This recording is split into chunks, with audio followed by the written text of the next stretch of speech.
Yo, what is up mga idol? So, panibagong video at panibagong tattoo session na naman tayo guys, no? So, yung client natin is muling nagbabalik. So, ito yung aming full back project ni Idol Christian Dave. So, syempre before kami nag-start dyan sa aming third session, so naglagay tayo ng naming cream. So, naghintay tayo ng 1 hour bago natin umpisahan. So, yun, para hindi siya masaktan. So, yun, medyo konti lang yung nalagay natin kasi nga, siyempre, malaki to, pull back.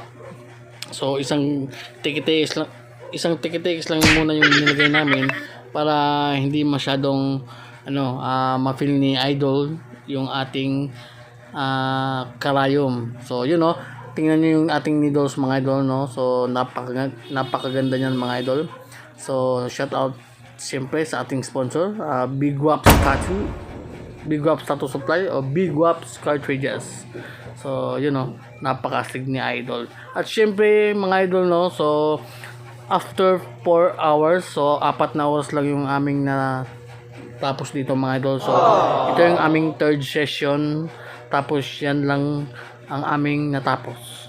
So, siyempre, aabangan nyo na naman ang aming fourth session ni Idol Christian Dave pala. So, shout out ni Christian Dave, you know, napakastig na sana mga idol.